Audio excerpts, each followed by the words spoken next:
Hello everyone. Content enrichment system इस पे इस वीडियो में बात करने वाले हैं। इसके अलावा और भी हम चीज़ों पे बात करेंगे। The art of answer writing की लास्ट वीडियो होने वाली है। नाउ जस्ट सपोज करते हैं सबसे पहले 15 मार्क्स का कोई क्वेश्चन है और 15 मार्क्स के क्वेश्चन में किस तरीके से मार्किंग होती होगी जिसका अंदाज़ा लगाने की कोशिश करते हैं। क्योंकि मार्किंग कैसे होती है, मार्किंग स्कीम क्या है, ये तो किसी ने आज तक बताया नहीं है, ना ही यूपीएससी ना ही यूपीपीसीएस ने। बट एटलीस्ट हमें इतना पता होना चाहिए कि अगर आंसर की क्वालिटी को देखा जाए तो क्या क्या एक पैमाना होगा किसी भी नॉर्मल ह्यूमन बीइंग के सामने। फॉर एग्जांपल मैं अगर आंसर चेक कर रहा हूँ तो हाँ, अगर कोई जनरिक या बुकिश लैंग्वेज में कोई आंसर लिखा हुआ है, नॉर्मल आंसर लिखा हुआ है, बहुत जनरल, तो 0 से 4 नंबर दे दूंगा। ठीक है भाई, 15 में से बहुत ही रेलिवेंट आंसर होगा, अप टू द पॉइंट लिखा हुआ है। ठीक है, बट कहीं ना कहीं जो लैंग्वेज है या फिर जो लिखने का तरीका है, डेटा नहीं है, फैक्ट्स नहीं है, ऑर्डिनरी वे में लिखा हुआ है बट रेलिवेंट है, इसलिए 4 से 6 नंबर देना बनता है। चलो एक बार को 5 नंबर दे दिए। बट कहीं ना कहीं कोई एक ऐसा आंसर होगा जो थोड़ा इससे भी अच्छे लेवल का होगा, जो मल्टी डायमेंशनल पर्सपेक्टिव्स को साथ में देख रहा होगा, जिसमें डेटा को बहुत अच्छे से रिप्रेजेंट किया होगा। तो यानी कि वो अथॉरिटेटिव आंसर है ना। उसे देख कर लग रहा है कि यार किसी ऑफिसर ने लिखा हुआ है वो आंसर। तो 6 से 8 नंबर देना बहुत ईजी है। अब इस पर्सपेक्टिव से ही देखें ना, अगर हमें 2 से 3 नंबर हमें हर एक क्वेश्चन में बढ़ने को मिलते हैं तो 20 क्वेश्चन 2 से 3 नंबर, यानी कि 40 से 60 मार्क्स आप एक पेपर में बढ़ा सकते हो। दैट इज आप 6 पेपर में, यानी GS 1 to 4 अगर यूपीएससी के हिसाब से देखो तो ऑप्शनल के 2 पेपर, और वहीं यूपीपीसीएस के हिसाब से देखो तो यूपीजीके के 2 पेपर जो बचे हैं, GS 5 और GS 6, इनके हिसाब से 6 पेपर में आप कम से कम एवरेज 2040 के आसपास मार्क्स इनहेंस कर सकते हो। Hence we can say knowledge primary है, बट कहीं ना कहीं जो एनरिचमेंट होता है ना, किसी आंसर के वैल्यू एडिशंस होते हैं, डेटा, फैक्ट्स, रिप्रेजेंटेशन, किसी आंसर का स्ट्रक्चर जो हो गया, किसी आंसर को आंसर करने का तरीका जो हो गया, वो कहीं ना कहीं उस आंसर की एक कोर होती है, इंपॉर्टेंस होती है उसकी। नाउ इसमें आपको एक चीज़ याद रखनी है, AEDS फॉर्मूला, ये बहुत इंपॉर्टेंट होता है। किसी भी आंसर में 4 चीज़ें आपके बहुत अच्छे से एक्सप्लिसिटली दिखनी चाहिए दूर से। एक होती है अथॉरिटी, जैसे कॉन्स्टिट्यूशन की बात करते हैं, हम कॉन्स्टिट्यूशन के आर्टिकल्स लेंगे, ठीक है, हम कमिटीज़ के नाम लेंगे, वो क्या इंडिकेट करता है, वो इंडिकेट करता है अथॉरिटी। अगर मैं साइंस का कोई आंसर ले रहा हूँ तो मुझे बहुत अच्छे से कॉन्क्रीट पता होना चाहिए। अगर मैं IR का आंसर ले रहा हूँ तो किसी इंटरनेशनल रिलेशन में, किसी मान लो ऑर्गेनाइजेशन की बात हो रही है, सो उस ऑर्गेनाइजेशन से रिलेटेड मुझे कॉन्क्रीट पता होना चाहिए। ठीक है, जैसे मल्टी डायमेंशनल पॉवर्टी इंडेक्स की अगर मान लो बात होती है किसी पेपर में, तो MPI का डेटा कौन निकलता है, एटलीस्ट वो एक बहुत अच्छा फैक्ट है ना। तो वो मेरे आंसर में दिखना चाहिए, या उसका कोई भी लेटेस्ट डेटा होगा वो पता होना चाहिए मुझे। एविडेंस की बात करते हैं, एविडेंस बहुत अलग अलग रूप में देखने को मिलते हैं, रिपोर्ट्स के फॉर्म में, स्टैटिस्टिक्स के फॉर्म में, सुप्रीम कोर्ट के जजमेंट्स के फॉर्म में। आगे भी हम देखेंगे, उससे पहले भी हमने वीडियोस में कवर किया हुआ है, खासकर जब मेंटरशिप करेंगे तो उसे बहुत अच्छे से समझेंगे भी। बट इस बात को आप समझ लो, report, statistics, data, facts, supreme court के जजमेंट्स, ये आपके आंसर में बहुत एविडेंस प्रोवाइड करते हैं, बहुत स्ट्रॉन्ग फाउंडेशन ग्रिप प्रोवाइड करते हैं आपके आंसर को। डिमॉन्स्ट्रेशन, ठीक है, हम फ्लो चार्ट से डिमॉन्स्ट्रेट करते हैं आंसर को, हम टेबल्स बनाते हैं, हम मैप्स बनाते हैं, हम डायग्राम्स बनाते हैं। ये कहीं ना कहीं डिमॉन्स्ट्रेशन आपके आंसर को एक इन्हेंस करता है। अगर मैं 2 पेजेस हैं मेरे पास, 2 पेजेस में ये इंट्रोडक्शन आ गया, ये कंक्लूजन आ गया, यहाँ पर एक छोटा सा डायग्राम भी आ गया, फॉर एग्जांपल इंडिया का जो भी डायग्राम है, तो भाई ये बीच में 4 5 6 पॉइंट लिखे भी होंगे ना, बट ये जो डायग्राम ये अलग से दिख रहा होगा। ठीक है, एंड ये क्योंकि अलग से हाईलाइट होकर आ रहा होगा, तो कहीं ना कहीं एग्जामिनर को एक बहुत ही स्ट्रॉन्ग रीजंस मिलते हैं इस क्वेश्चन को एक्स्ट्रा एक आध नंबर देने के। एक नहीं तो आधा नंबर दिया जा सकता है। ठीक है, नाउ सॉल्यूशंस आपके, ऑब्वियसली जब क्वेश्चन होता है, क्वेश्चन में कोई भी इश्यूज हाईलाइट होंगे, उन हाईलाइटेड इश्यूज पर आप सिर्फ और सिर्फ इश्यूज पर बात नहीं करोगे, आप सॉल्यूशन भी प्रोवाइड करोगे उसका। तो government schemes, sustainable development goals हो गए, ठीक है, नीति आयोग की कोई चीज़ ऐसी हो गई, रिपोर्ट हो गई, ये भी आप अपने एग्जामिनेशन क्वेश्चन में अपने कोट करोगे। नाउ अथॉरिटी, यहाँ हमने बात की थी अथॉरिटी की। यहाँ पर आपको एक बात समझनी है, अथॉरिटी में क्या क्या आ गया और किस क्रम में आपको लिखना है, सबसे इंपॉर्टेंट क्या होता है वो भी हम समझते हैं इस बारे में। तो एक बात समझ लो, कॉन्स्टिट्यूशन के आर्टिकल्स या कॉन्स्टिट्यूशन से रिलेटेड कोई भी बात होगी वो सबसे सबसे सबसे इंपॉर्टेंट है आपके लिए। ठीक है, फिर आते हैं सुप्रीम कोर्ट के जजमेंट्स, देन ये कोर्ट 2 बार आ गया, सॉरी, कॉन्स्टिट्यूशनल बॉडीज, उन्होंने कुछ कहा हो, जो भी है, NHRC हो गया, जो ये नॉन कॉन्स्टिट्यूशन बॉडी हो गई, या फिर बेसिक इलेक्शन कमीशन हो गया, UPSC हो गया, ऐसी बॉडीज जो है, खासकर कॉन्स्टिट्यूशनल बॉडीज की बात करते हैं, उनकी कोई रिकमेंडेशन हो गई, कमेटी की कोई रिकमेंडेशन हो गई, गवर्नमेंट रिपोर्ट हो गई, इकोनॉमिक सर्वे, बजट, नीति आयोग, ऑफिशियल स्टेटिस्टिक्स, ऑफिशियल डेटा जो हो गया, government schemes, current affairs, examples and case studies, ये वाली चीज़ें हैं जो आप आपको मस्ट कोट करनी चाहिए, मतलब इसके बारे में। फॉर एग्जांपल आपको कोई भी नोट्स बनाने हैं, आपके पास कुछ भी नहीं है, फॉर एग्जांपल आईआर में मैं नक्सलिज्म पे नोट्स बना रहा हूँ, ठीक है, तो आपके पास ये पूरा डेटा, इनमें से कुछ ना कुछ होना चाहिए यार। So things should be and must be very very relevant. Okay, now ये चीज़ आपको बहुत अच्छे से दिमाग में रखनी है।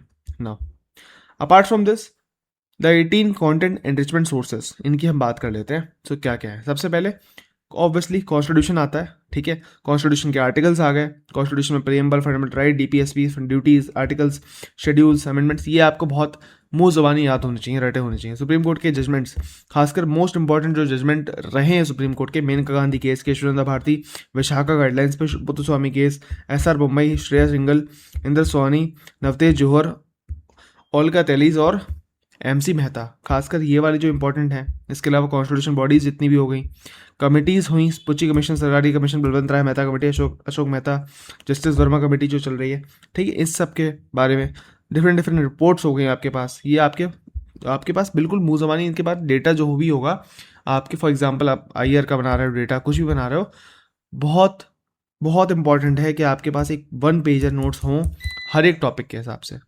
ओके, स्टेटिस्टिक्स की बात करते हैं। सोर्सेज में census, PLFS data, NCRB data, RBI, economic survey, budget, NITI Aayog, FAO, UNESCO, world heritage site, World Health Organization, IMD, इस सब के सोर्सेज के हिसाब से जो भी डेटा होगा वो आपके पास होना चाहिए। Government schemes, different different schemes होंगी डिफरेंट डिफरेंट थीम्स के अंदर। ओके, नीति आयोग का हम हर जगह यूज़ कर सकते हैं। तो नीति आयोग खासकर governance, health, education, innovation, agriculture, SDGs, aspiration district programme, इन सब में कुछ ना कुछ नीति आयोग का होना चाहिए। I am sorry for the beep sound जो चल रहे हैं, वो एक 2 मिनट चलेगा। नाउ एसडीजीज, जितने भी एसडीजीज से 17 हैं, 16 लिखे हुए हैं, आई एम सॉरी, ठीक है, जस्ट अ मिनट, ये थोड़ा गलत है इसमें, ठीक है, न्यूट्रिशन नंबर, ठीक है, मतलब सही है, 1-2 ऊपर नीचे होगा, I am sorry because of AI. Now जितनी भी इंटरनेशनल ऑर्गेनाइजेशंस हैं उनके बारे में, फिर current affairs, government missions, Uttar Pradesh की कोई स्पेसिफिक वैल्यू एडिशन स्कीम्स हो गई, कुछ भी हो गई, ओडीओपी हो गई, या फिर यूपी डिफेंस कॉरिडोर्स हो गए, एक्सप्रेसवेज हो गए, मिशन शक्ति, नमामि गंगे, जेवार एयरपोर्ट, बुंदेलखंड डेवलपमेंट, या रिवर लिंकिंग जो भी प्रोजेक्ट चल रहे हो, इसके बारे में आपको पता होना चाहिए, आपकी शॉर्ट नोट्स में होना भी चाहिए ये चीज़। थिंक टैंक्स जितने भी चल रहे हैं, ठीक है, ये, और कुछ एथिकल कोड्स हर एक, फॉर एग्जांपल आप भले ही GS2 प्रिपेयर कर रहे हो, GS3 प्रिपेयर कर रहे हो, हमेशा कहा है कि यार कोड्स आपके पास रेडी होनी चाहिए, एटलीस्ट एक कोड तो होनी चाहिए आपके पास, ठीक है। फिर लोकल एग्जाम्पल्स, यूपी का एग्ज़ाम दे रहे हो, लोकल एग्जाम्पल्स बहुत इंपॉर्टेंट है। तो कोई भी किसी भी चीज़ की बात कर रहे हो, लोकल एग्जाम्पल आपके पास होना चाहिए एक आध, ठीक है। जो भी बेस्ट प्रैक्टिसेस होंगी, केरला की, सिक्किम की, इंदौर का फॉर एग्जांपल हमने देखा है कि वेस्ट ट्रीटमेंट से रिलेटेड बहुत अच्छी है ना, क्लीनेस्ट सिटी, और ये सब जो भी चीज़ें होती हैं ये आपके पास होनी चाहिए। इंटरनेशनल बेस्ट प्रैक्टिसेस हो गई, इनोवेशन एआई में हो रहा है, कहीं पर भी हो रहा है, इनोवेशन के बारे में आपको पता होना चाहिए। सो ये चीज़ बहुत बहुत इंपॉर्टेंट है। Now comes the next part of the video, conclusion and value additions. देखो हर एक बंदे को ये लगता है ना कि कंक्लूजन कैरीज 1 मार्क्स ओनली, ठीक है, बट आप इस तरीके से मत देखो यार कि मैं कंक्लूजन लिखूंगा तो 1 मार्क्स कम हो जाएगा, इंट्रोडक्शन लिखूंगा तो 1 मार्क्स कम हो जाएगा। चीज़ों को इस तरीके से देखो कि 100 कॉपीज़ हैं, ठीक है, जो एग्जामिनर फॉर एग्जांपल चेक करने वाला है, 100 GS2 पेपर की कॉपीज़ हैं जो examiner, I am sorry for the fumble, examiner जिसको एनालाइज करने वाला है आज। अब जब एग्जामिनर एनालाइज करने वाला है तो बहुत सीधी सी बात है, जो इंट्रो तो छोड़ो, इंट्रो हटाओ और कंक्लूजन हटाओ, जो बीच का जो बॉडी का पार्ट है ना, वो कहीं ना कहीं मैं हमेशा कहता हूँ सेम रहने वाला है। कोई भी ऐसा नहीं है जो नया पॉइंट लगा के दे देगा, है ना। हो सकता है आपने कुछ एक्स्ट्रा लिखा हो, अगले ने कुछ एक्स्ट्रा लिख दिया हो, एक आध point, but at the end 10 point में से 8 पॉइंट या 7 पॉइंट तो सबके कॉमन होने वाले हैं, ये बहुत हमें अच्छे से पता है। अब क्योंकि सारे पॉइंट्स कॉमन होने वाले हैं ज़्यादातर, तो सबसे इंपॉर्टेंट चीज़ क्या होती है जो एग्जामिनर नोटिस करेगा पहली बार में, कंक्लूजन नोटिस क्यों करेगा, इस पर हम बात करेंगे। इसके अलावा क्या नोटिस करेगा, याद करो मैंने आपको बताया था, इंट्रोडक्शन नोटिस करेगा। इसके अलावा हाउ स्ट्रक्चर आपने किस तरीके से बनाया है, अंडरलाइन सही से कराया नहीं कराया है, ब्लॉक डायग्राम्स बनाए हैं, मैप्स बनाए हैं, जो भी बनाया है, ये सब इंपॉर्टेंट होता है, ठीक है। सो एग्जामिनर के दिमाग में एक पिक्चरिस्टिक मेमोरी बनेगी। उसने देखा यार पहले बच्चे ने इस तरीके से आंसर लिखा है, ये रही बॉडी, ये रही कंक्लूजन, और ये दूसरे बच्चे ने ये इंट्रोडक्शन लिख दिया, यहाँ पर हेडिंग डाल दी, ये 1-2 पॉइंट लिख दिया, देन यहाँ पर कंक्लूजन की हेडिंग और जो भी है इस तरीके से लिख दिया। तीसरे बच्चे ने क्या करा, कि भाई 1 2 3 लाइन लिखी उसने इंट्रोडक्शन की, छोटी सी हेडिंग, 3.1 2 3 नंबर डाल के, फिर एक और हेडिंग, फिर 1 2 3 पॉइंट, फिर यहाँ पर छोटा सा डायग्राम भी है, फिर ये। ऑब्वियसली इस बंदे को ज़्यादा मार्क्स मिलेंगे। वो कंपेयर नहीं कर रहा आपके बॉडी को, वो कंपेयर नहीं करने बैठा है कि आपके आंसर में कितनी वैल्यू एडिशन पॉइंट्स हैं, क्या नहीं है। द पॉइंट इज, उसके एक पिक्चर दिमाग में, एक पिक्चर बनी होगी यार, इस क्वेश्चन को इस तरीके से आंसर करा है सबने, एंड क्योंकि सबने इस तरीके से आंसर करा है तो ये आपकी जिम्मेदारी होती है कि भाई सबसे अच्छा करना है आपको। और सबसे जो अच्छा आप कैसे कर पाओगे, आप आंसर राइटिंग प्रैक्टिस करके नहीं कर पाओगे। ये बात बहुत ध्यान से समझ लेना, ये जो मैं बोल रहा हूँ बहुत आराम से बोल रहा हूँ। आंसर राइटिंग प्रैक्टिस कितनी भी कर लो, सबसे अच्छा आंसर नहीं लिख सकते। इट इज़ जस्ट जब तक आप 1 पेजर नोट्स बहुत अच्छे से नहीं बनाओगे, स्ट्रक्चर्ड वे में नहीं बनाओगे, उसमें डायग्राम सब कुछ इंक्लूड नहीं होगा, तो आप एक अच्छा आंसर ऑटोमेटिकली नहीं लिख सकते। भाई फॉर एग्जांपल, अगर मैंने फ्लो चार्ट के बारे में कभी सोचा ही नहीं है, मैंने बनाया ही नहीं है, तो मैं कितनी भी आंसर राइटिंग कर लूँ, क्या मैं बना पाऊंगा उसको? नहीं बना पाऊंगा, ऑब्वियस सी बात है। So here comes one thing जो आपको बहुत अच्छे से समझनी है कि 100 कॉपी एग्जामिनर चेक करने वाला है, सेम बॉडी होने वाली है, तो कंक्लूजन बहुत इंपॉर्टेंट है। कंक्लूजन क्यों इंपॉर्टेंट है ये भी समझ लो एक बार। ये है 2 पेजेस, इंट्रो गया, बॉडी आई, कंक्लूजन आ गया, लास्ट में पूरा सब कुछ रामायण खत्म हो गई। एग्जामिनर के हाथ में क्या है, लास्ट की लाइन में जब आपको नंबर दे रहा होगा वो कंक्लूजन। अगर आपने कंक्लूजन ही बहुत बेकार लिख दिया तो क्या फ़ायदा उसका, है ना। कंक्लूजन कैसे लिखना है, इंट्रो कैसे लिखना है, ये सब हम मेंटोरशिप जब क्लासेस करेंगे तब बहुत अच्छे से बात करेंगे इस सब पे। अभी जस्ट समझो इस बात को, ठीक है। नाउ इंट्रो बॉडी खराब हो गई, इट्स ओके कहीं ना कहीं, क्योंकि एग्जामिनर जब जब तक बाद लेट तक जाएगा ना, बेसिकली जब कंक्लूजन तक पहुंचेगा तो इक्का दुक्का पॉइंट अगर आपने खराब भी लिख दिया तो इट्स नॉट अ समथिंग जो बहुत बिगी हो जाएगी। बट अगर आपने कंक्लूजन में बहुत कुछ कर दिया खराब, तो कहीं ना कहीं पूरा एक आंसर इनकम्प्लीट वाली फीलिंग आएगी एग्जामिनर को कि यार ऊपर तो बहुत अच्छा लिखा था, बाद में जाते जाते बेकार कर दिया। सो एक बात आप समझ लो, आपका जो कंक्लूजन होना चाहिए वो कहीं ना कहीं फ्यूचर ओरिएंटेड होना चाहिए, पॉजिटिव, बैलेंस, प्रैक्टिकल, इंक्लूसिव, सबको संभाले ऐसा होना चाहिए, और कॉन्स्टिट्यूशनल होना चाहिए, और सस्टेनेबल भी होना चाहिए, ठीक है। ओके, नाउ इस बात को समझो, कॉन्स्टिट्यूशन हमें जो बेसिकली कंक्लूजन को मास्टर करना है, ठीक है। तो ये बात समझ लो, कंक्लूजन के डिफरेंट डिफरेंट टाइप्स होते हैं, ठीक है। सबसे पहला टाइप हम बात करें अगर, सो यहाँ पर वे फॉरवर्ड कंक्लूजन हो गया, जो हम यूज़ करते हैं डिफरेंट डिफरेंट ऑलमोस्ट हर एक आंसर में, है ना। दूसरा कॉन्स्टिट्यूशन कंक्लूजन हो गया, the vision enshrined in the constitution can only be realise through justice, liberty, equality and fraternity. याद है एक बार क्वेश्चन पूछा था 2016 या 2015 में, जहाँ पर पूछा था what are the adjectives of preamble. याद है, रिपब्लिक करके बोला था, प्रियम्बल में जितने भी वर्ड्स हैं उनके बारे में बताना था। क्या मैं इस कंक्लूजन को डायरेक्टली यूज़ कर सकता हूँ? ऑब्वियसली कर सकता हूँ, है ना। इंक्लूसिव ग्रोथ वाले कंक्लूजन होते हैं कुछ, जो हम ऑलमोस्ट हर आंसर में यूज़ कर सकते हैं। Sustainable development goals related conclusion हो गए, this aligns with the India's commitment towards achieving sustainable development goal. अब फॉर एग्जांपल पॉवर्टी पे क्वेश्चन आ गया, इक्वलिटी पे क्वेश्चन आ गया, हंगर पे क्वेश्चन आ गया, हेल्थ वेल्थ पे आ गया, एजुकेशन पे आ गया, वाटर पे आ गया, किसी पे भी क्वेश्चन आ गया, कोई स्कीम की बात कर रहा है, तो मैं ये एक छोटी सी लाइन लिख सकता हूँ कि ये जो भी स्कीम है, ये इंडिया की जो कमिटमेंट है sustainable development goal number XYZ के तहत, ये क्या है, उसे अलाइन करती है। बहुत सिंपल सी बात है। तो इससे क्या हो गया, एक कंक्लूजन मेरे दिमाग में बैठ गया कि यार ये तो बहुत इजीली मैं लिख सकता हूँ, है ना। Again good governance related conclusion आप लिख सकते हो, चाहे गवर्नेंस पे क्वेश्चन आए, एडमिनिस्ट्रेशन पे आए, सिविल सर्विस पे आए, RTI, अकाउंटेबिलिटी, किसी पे आए, आप बहुत सिंपल सा कंक्लूजन लिख सकते हो। Transparent, accountable and citizen centric governance remains the key to long term development. अगर लॉन्ग टर्म डेवलपमेंट करना है तो ट्रांसपेरेंसी चाहिए, अकाउंटेबिलिटी चाहिए, जिम्मेदारी चाहिए, और नागरिकों के तहत नागरिक सेंट्रिक व्यवहार होना चाहिए, है ना। सिटीजन सेंट्रिक गवर्नेंस होनी चाहिए। अमृतकाल में कुछ भी लिख सकता हूँ, फॉर एग्जांपल मोदी जी ने कहा है 2047 अमृतकाल होने वाला है, अमृतकाल महोत्सव बनाएंगे, ये XYZ चीज़ें चलती रहती हैं। अब इससे रिलेटेड आपको सीखना क्या है, आप इस पर कंक्लूजन बना सकते हो। Effective implementation today will strengthen India journey towards becoming developed nation by 2047। Question आता है, नक्सल भगाओ योजना जो भी चल रही थी, ठीक है, नक्सलियों को हमने हटा दिया, क्या मैं इसे बोल सकता हूँ effective implementation of this scheme today will strengthen India journey towards becoming a developed nation. Question आता है मिशन शक्ति पर, ठीक है, क्वेश्चन आता है फॉर एग्जांपल जो नारी शक्ति वंदन अधिनियम था उससे रिलेटेड, तो मैं कह सकता हूँ effective implementation today will strengthen India journey towards becoming a developed nation by 2047। भाई बहुत इजी कंक्लूजन है ये। Okay, now comes the cooperative federalism, जो आपको समझना है। Cooperative and competitive federalism supported by effective central state coordination will be crucial for balanced and sustainable development. चाहे disaster पे क्वेश्चन आए, एग्रीकल्चर पे आए, हेल्थ पे आए, एनवायरनमेंट पे आए, एजुकेशन पे आए, किसी पे भी आए, मैं बहुत इजीली ये आंसर लिख सकता हूँ। आई बात समझ में? ऐसे ही और भी बहुत सारी चीज़ें हैं, मैं चाहूँगा आप इसको एक बार पढ़ लेना। ये जो पेड ग्रुप था ना, उसमें ये पीडीएफ आपको मिल जाएगी। एंड डोंट वरी, इसकी हिंदी पीडीएफ भी मैं आपको प्रोवाइड कर दूंगा पेड ग्रुप में, जो मेंटरशिप वाला ग्रुप है। ओके, और हाँ एक बात रिक्वेस्ट है, सारी क्लासेस जितनी भी अभी तक हुई हैं, ठीक है, 4 क्लासेस पहले हुई थी, एक आज अपलोड हो गई होगी, ठीक है, और एक अपलोड ये वाली हो जाएगी 9 बजे के आसपास, 9 या 9:30 बजे। इन 6 क्लासेस को प्लीज़ देख लेना, इसके बिना कल क्लास में आओगे तो कोई फ़ायदा नहीं है ना।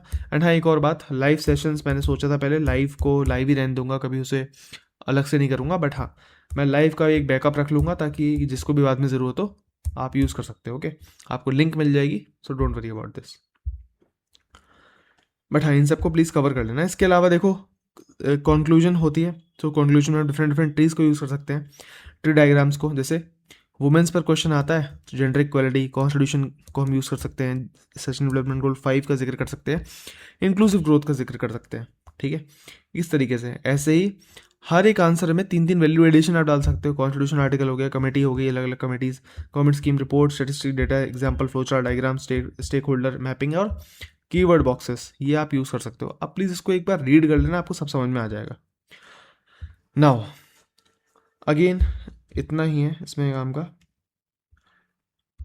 Now answer writing execution system, ये भी इंपॉर्टेंट है कि यार हम हाई स्कोरिंग आंसर्स को 7 मिनट में किस तरीके से लिख दें।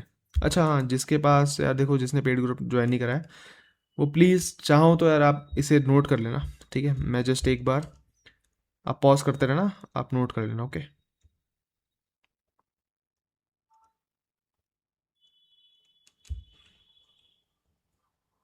Okay, local to global system development, ये सब आपके पास होना चाहिए लिखा हुआ ना। The answer writing execution system, ये जो है ये इंपॉर्टेंट है अपने आप में। क्या आंसर राइटिंग में लिखूंगा उसे एग्जीक्यूट कैसे करूंगा, how to write a high scoring answer within 7 minutes. ये कहीं ना कहीं 7 मिनट बहुत कम है। अगर आप देखोगे 7 मिनट है आपके पास, 7 मिनट मतलब 20 क्वेश्चन आपको 3 घंटे में करने हैं, यानी कि एवरेज आपके पास 9 मिनट है। बट कहीं ना कहीं आप क्वेश्चन पढ़ोगे भी, एग्जामिनर भी बीच में आएगा, ठीक है, एंड बफर टाइम भी कुछ होने चाहिए। और कुछ ना कुछ ये बात भी है कि यार लॉन्ग आंसर के लिए आपके पास 11 मिनट चाहिए आपको कम से कम। तो सीधी बात है, यूपीएससी के पर्सपेक्टिव से देखा जाए तो 10 मार्क्स का क्वेश्चन होगा तो 7 मिनट, और 15 मार्क्स का क्वेश्चन होगा तो 11 मिनट। ये एक स्टैंडर्ड टाइम है जो हर एक व्यक्ति इसको यूज़ करता है। बट कहीं ना कहीं ये भी आपको समझना पड़ेगा कि जितना भी टाइम मिलेगा, ठीक है, उसके साथ आपको ब्रेनस्टॉर्मिंग भी तो करनी है, आपको क्वेश्चन को पढ़ना भी तो है, समझना भी तो है, ठीक है। तो ये भी बात है। और दूसरी बात ये भी है कि वर्ड काउंट क्या होता है, मिथ। 150 वर्ड का मतलब ये नहीं होता 150 वर्ड, 150 वर्ड का मतलब होता है कहीं ना कहीं एक रेंज, 135 से लेकर 155 तक की रेंज, ठीक है, दैट्स इट। अगर आप 10-10 वर्ड भी कम करते हो तो भी कहीं ना कहीं 140 वर्ड्स भी लिखते हो हर एक क्वेश्चन में, तमीज़ से लिख पाते हो, है ना। आपने देखा होगा जितने भी ज़्यादातर टॉपर्स होते हैं वो बहुत बड़ा बड़ा लिखते हैं, ठीक है। कल जब हम विशाखा मैम की आंसर कॉपी को डिस्कस करेंगे तो मैं इसको बहुत स्ट्रांगली हाईलाइट भी करूंगा कि यार बड़ा बड़ा लिखो, छोटा छोटा नहीं लिखना होता, ठीक है, मतलब font size. Okay, now answer writing operating system, ये आप समझ लो कि एक बात ऐसी है यार, देखो फ्रेमवर्क सिलेक्शन रूल होता है हर एक चीज़ का। क्वेश्चन का टाइप क्या है, प्रॉब्लम बेस्ड है, कुछ होते हैं अपॉर्चुनिटी बेस्ड, कुछ होते हैं वैल्यूएशन बेस्ड, कुछ होते हैं कंपैरिजन बेस्ड, कुछ होते हैं एनालिटिकल क्वेश्चंस। अब ये आपको समझने पड़ेंगे। इसके लिए आपको याद है मैंने बहुत सारी कीवर्ड एनालिसिस वाली वीडियो बताई थी। क्वेश्चन में कीवर्ड्स होते हैं उनको समझना, अगर आपने उस चीज़ को याद करा होगा तो ये चीज़ आप बहुत अच्छे से समझ जाओगे। ये चीज़ हम डिस्कस कर चुके हैं। खैर नाउ अगर आपने ये चीज़ समझ ली एक क्वेश्चन का टाइप क्या है, ठीक है, तो आप ये चीज़ भी समझ जाओगे कि आपको अब कौन सा फ्रेमवर्क यूज़ करना है। फॉर एग्जाम्पल क्वेश्चन का टाइप है प्रॉब्लम, कॉज, इफेक्ट, सॉल्यूशन, ठीक है। सो कहीं ना कहीं governance, social justice, environment, agriculture, health, education, इन सब एरियाज में आप उसे यूज़ कर सकते हो। फिर एक पेस्टल फ्रेमवर्क भी होता है, ठीक है। पेस्टल फ्रेमवर्क क्या होता है कि यार मुझे डायमेंशन चाहिए तो political, economic, social, technological, legal और इन्वायरमेंटल एंगल्स के साथ मैं आगे बढ़ सकता हूँ। फिर स्टेक होल्डर फ्रेमवर्क हो गया, इसमें government, citizens, private sector, civil society, judiciary, media, international organisation, इन सब का जिक्र होता है।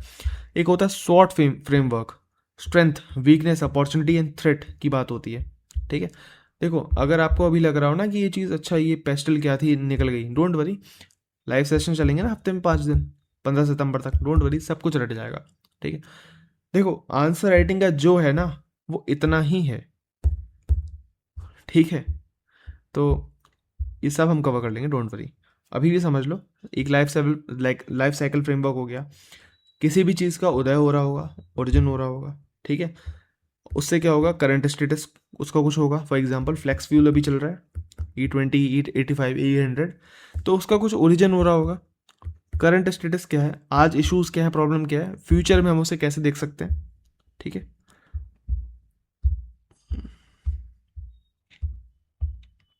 Just a minute, I am sorry. Chronological framework, past, present, future. IPOI framework, input, process, output, outcome, impact. ठीक है, कोई भी पॉलिसी है तो उसमें हमने इनपुट क्या दिया है, प्रोसेस क्या है, आउटपुट क्या है, आउटकम क्या है, इम्पैक्ट क्या है। इस तरीके से ऐसी बहुत सारी चीज़ें हैं। डिमांड सप्लाई फ्रेमवर्क हो गया। ठीक है, राइट बेस्ड फ्रेमवर्क हो गया। ठीक है, देन सस्टेनेबल डेवलपमेंट फ्रेमवर्क हो गया, कॉन्स्टिट्यूशन फ्रेमवर्क हो गया, देन पॉलिसी साइकिल हो गई, किसी पॉलिसी का एजेंडा होगा, फॉर्मुलेशन कैसे हुआ, इंप्लीमेंटेशन, मॉनिटरिंग, एवेल्यूएशन, रिफॉर्म्स आपके हाथ में होने चाहिए। इनोवेशन फ्रेमवर्क, कोई प्रॉब्लम है, ठीक है, प्रॉब्लम क्या है, उसमें इनोवेशन हम क्या कर सकते हैं, इंप्लीमेंटेशन कैसे कर सकते हैं, चैलेंजेस क्या है और फ्यूचर स्कोप क्या है, ये हम खासकर साइंस एंड टेक में यूज़ करते हैं। Then comes the disaster management वाली साइकिल, डिजास्टर से रिलेटेड, कोई भी डिजास्टर है, साइक्लोन है, तो उसे हम कैसे प्रिवेंट कर सकते हैं, मिटिगेट कैसे कर सकते हैं, हम उसके खिलाफ कैसे प्रिपेयर रह सकते हैं, रिस्पॉन्स हमें कैसा करना है और रिकवरी हम किस तरीके से कर सकते हैं। देन कम्स एक और एथिकल फ्रेमवर्क, कोई भी एथिकल चीज़ है, ठीक है, उसकी वैल्यूज़ क्या है, इंटेग्रिटी क्या है, ट्रांसपेरेंसी, अकाउंटेबिलिटी, कंपैरिजन, हम इसके मतलब जो एथिक्स का जो सिलेबस है उसके थ्रू हम चीज़ों को आंसर कर सकते हैं। Again security framework, threat, cause, impact, response, preparedness, internal security हो गया, साइबर, बॉर्डर, टेररिज्म, कोई भी इंटरनल सिक्योरिटी का क्वेश्चन आ गया आपके पास, threat, cause, impact, response, preparedness ये होने ही चाहिए। देन इंटरनेशनल रिलेशन का फ्रेमवर्क हो गया, ये क्या है भाई, कोई भी इंटरनेशनल रिलेशन का कोई इवेंट हो गया, वर्ल्ड वॉर 2 हो गया, चाहे पहले हिस्ट्री, वर्ल्ड हिस्ट्री की बात कर लेते हैं, यहाँ पर क्या होगा, कहीं ना कहीं आपके पास बैकग्राउंड होना चाहिए इन्फॉर्मेशन। फिर इंडिया का इंटरेस्ट, इंडिया के लिए challenges, opportunities and way forward. ठीक है, urban framework, for example housing की बात करते हैं, स्मार्ट सिटीज़ की बात करते हैं, स्मार्ट सिटी की प्लानिंग कैसी होगी, इंफ्रास्ट्रक्चर क्या है, गवर्नेंस, फाइनेंस, इन्वायरमेंट और सिटीजन, इसके बारे में हमें लिखना होगा। अगेन रूरल डेवलपमेंट की बात करते हैं, फॉर एग्जांपल विलेज इकोनॉमी की बात होगी, विलेज इकोनॉमी में क्या क्या आएगा, एग्रीकल्चर आ गया, इंफ्रास्ट्रक्चर आ गया, employment, women, self help group, digital governance, ये सब चीज़ें आ गई। देन कम्स द एग्जामिनर का फेवरेट एक पार्ट होता है, IRE, GS, GC, ये आपको समझना है, इशूज़, रीजंस, एविडेंस, गवर्नमेंट के क्या एफर्ट हैं, कौन से गैप्स हैं अभी भी, ठीक है, जो उन्हें सुधारा जा सकता है, सजेशंस क्या होंगे या फिर कंक्लूजन क्या है। अब ये कुछ कुछ यूनिवर्सल फ्रेमवर्क्स हैं, ये फ्रेमवर्क जितने भी हैं ये सब आपके पास होने चाहिए।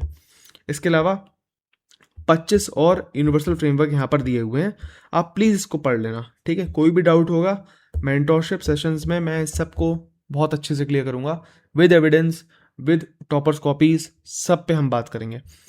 नाउ मैं चाहता तो देखो इसको बस हेडिंग्स लिख के ख़त्म करवाया था, बट मैंने इसको बहुत अच्छे से बना के इस तरीके से दिया है ताकि आपके पास ये हमेशा रहे, है ना, जो भी यूज़ है, बेस्ट यूज़ कैसे कर सकते हो किसी भी फ्रेमवर्क का।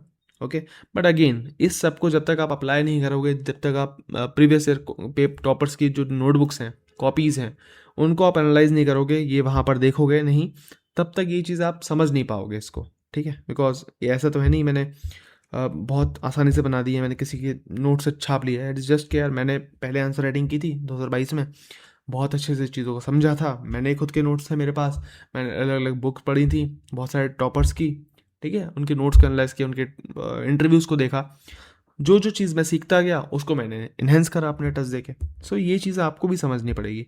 ठीक है, सम थिंग्स धीरे धीरे सही होती हैं, तो ये बात है। खैर, इसी वीडियो के साथ आंसर राइटिंग से रिलेटेड जितनी भी इश्यूज़ थे वो मैंने सॉर्ट कर दिए हैं, जो खासकर मैं यूट्यूब पे प्रोवाइड करने वाला था। कल आपको मेंटोरशिप सेशन में आ जाना है, 3 ग्रुप होंगे, group number 1, group number 2 and group number 3। ठीक है, तीनों का टाइमिंग आपको पता होगा, 1 वाले ग्रुप का टाइम क्या है, 2 वाले का टाइम क्या है, 3 वाले का टाइम क्या है। ठीक है, मेरे ख्याल से आई थिंक 7 से 8 है ग्रुप वाले का टाइम, ग्रुप 1 का, 8 से 9 है ग्रुप 2 का, और 9 से 10 की बात हो रही है तो ग्रुप 3 की बात हो रही है। ठीक है, मंडे से फ्राइडे हम बात करेंगे मेंस की सिर्फ और सिर्फ, और ये चलेगा 15 सितंबर तक। मैं लिख देता हूँ, 15 सितंबर की बात कर रहे हैं। 15 सितंबर से पहले मंडे टू फ्राइडे जो क्लासेस होंगी वो होंगी सिर्फ और सिर्फ मेंस की। ठीक है, 1-1 घंटा सेशंस होंगे। ठीक है, इसके अलावा 15 सितंबर के बाद मंडे टू फ्राइडे जो सेशंस होंगे वो सिर्फ और सिर्फ प्रीलिम्स के होंगे, मेंस का सेशन नहीं होगा। इसी के पैरेलल सैटरडे और संडे, ठीक है, जो हमारे जो पेड ग्रुप होने वाला है मेंटोरशिप वाला, वहाँ पर आपको प्रीलिम्स के मतलब कल से, कल वाले हफ्ते से कल आपको टारगेट मिल जाएंगे। आज आपको टारगेट मिल जाएगा, आपको मॉडर्न हिस्ट्री खत्म करना है, इस वीडियो आज आपको मिल जाएगी। तो उस चीज़ को आपको ये समझना पड़ेगा कि सैटरडे संडे तक आपको मॉडर्न हिस्ट्री खत्म करनी है, एंड वहाँ पर हम बात करेंगे प्रीलिम्स की। जो भी इन्फॉर्मेशन आपको याद नहीं होगी, याद कराने की जिम्मेदारी मेरी है। शुरुआती कुछ क्लासेस होंगी, ठीक है, मेंस की शुरुआती 2 क्लास और प्रीलिम्स की शुरुआती 2 क्लास, ये मैं जस्ट अ डेमो टाइप मैं अपलोड कर दूंगा यूट्यूब पर, तो आप अपने हिसाब से देख भी लेना इसको। And that's it for the video, that's it for the series. I hope आपको ये सीरीज़ पसंद आई होगी। आर्ट ऑफ आंसर राइटिंग में हमने बहुत अच्छे से बात करी है हर एक चीज़ के बारे में, कि आंसर राइटिंग का बेस क्या होता है, एग्जामिनर क्या एक्सपेक्ट करता है, और आपको एग्जामिनर से क्या उम्मीद लगानी चाहिए, और कितनी एक्सपेक्टेशंस जो आप लगाओगे वो बहुत जायज़ हैं एक तरीके से। ठीक है, आपको क्या लिखना चाहिए, हमने मेरे ख्याल से आंसर राइटिंग के बारे में बहुत बात कर ली। इतनी तो यूट्यूब पर किसी भी यूट्यूब चैनल पर अवेलेबल है नहीं, मैंने भी काफ़ी ढूंढने की कोशिश करी। तो प्लीज़ इसको थोड़ा फ़ायदा उठाना। अगर आपको लगता है तो मैं इसकी प्लेलिस्ट बना दे रहा हूँ, आप प्लीज़ उसको शेयर कर देना अपने दोस्तों के साथ। Thank you and have a good day.